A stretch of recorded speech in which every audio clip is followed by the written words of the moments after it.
The truth will set you free, but first it'll piss you off. Shout out to them people.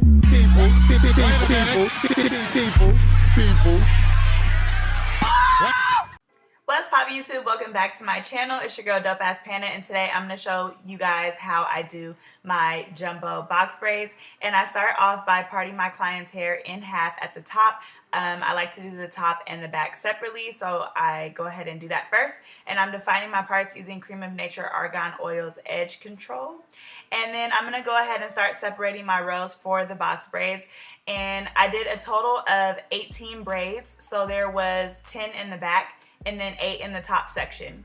And I'm gonna be using the rubber band method just because it looks so much neater to me. So I am going ahead and just coating around the part with edge control, and then I'm gonna go ahead and rubber band it.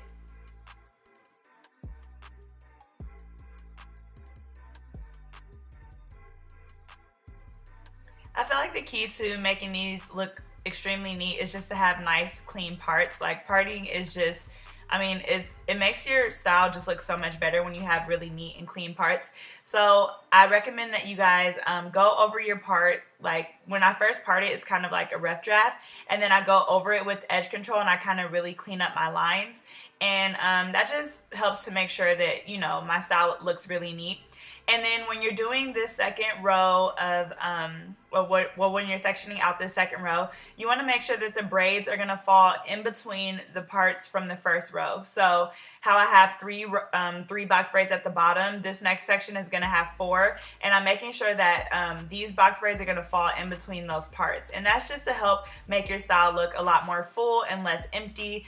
You want to make sure that the braids are like laying down and kind of like doors and windows. So y'all, I was super proud of myself because I got all the details for y'all for this video. I just wanted to like make sure you guys know that I'm actually reading you guys' comments and you know, doing my best to make sure I provide all the information that you guys want. So for this style, I used 3 packs of expressions. I cut each pack in half, and each side made 3 braids. So that's a total of 6 braids for each pack. So this style has 18 braids in total. 3 packs of expressions, 6 braids per pack.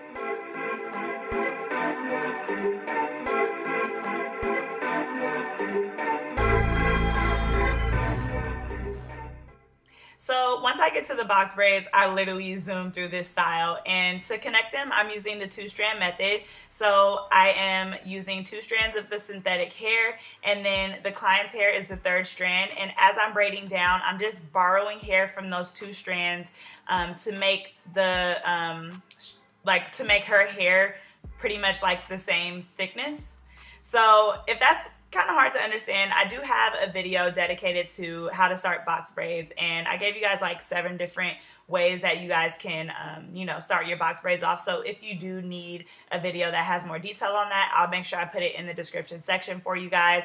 But hopefully you guys can kind of get the gist of what I'm doing in some of these clips. I left all of the braiding sections in regular speed because I know y'all hate when people speed stuff up. So when I do speed things up, it's just like to save time. Otherwise, my videos would be like 20 minutes long. So yeah, I left everything in regular speed so you guys can kind of see just what I'm doing. And you want to make sure that when you're braiding, you guys can see that I'm adding product down. A lot of you guys have asked me how to stop their hair from sticking out. Like, you need to use product. So I'm taking that product off my hand and just, you know, using it on the edges of her hair to make sure that it's blending. And another thing that you can also do, and you'll see me do this also, is make sure that her natural hair is underneath the synthetic hair when you're braiding, and that'll help like make sure that it's tucked in also. So if you guys need more tips on you know, how to get neat box braids, let me know in the comment section, and I can make a video that is dedicated to that. Otherwise, hopefully, like I said, you guys can see, you know, everything you guys need to see in this video. So I'm going to go ahead and show you guys a couple more of the box braids, and then we'll get to the finished look.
So I just wanted to throw like a couple last minute comments in there. Someone had made a comment on a video that I posted a while ago and was like about, you know, stylists not moisturizing the client's hair or taking care of the client's hair. And unless it's for feed-in braids, like all of my clients usually, like when I'm doing box braids, they come pre-moisturized. So if you don't see me put it on camera, it's because it's already pre-moisturized. Like if it's not, then you will see me moisturize their hair on camera.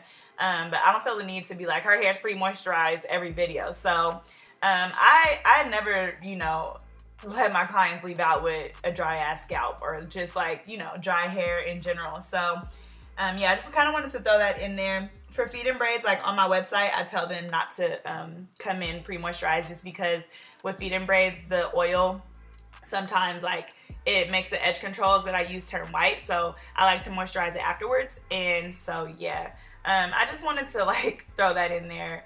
Guys, I've never had a client who like lost hair or their hair was super damaged from me doing it. So I don't always feel the need to like explain everything, but it is very important, like when you're doing protective styles, just to make sure that your hair is not dry underneath. So yeah.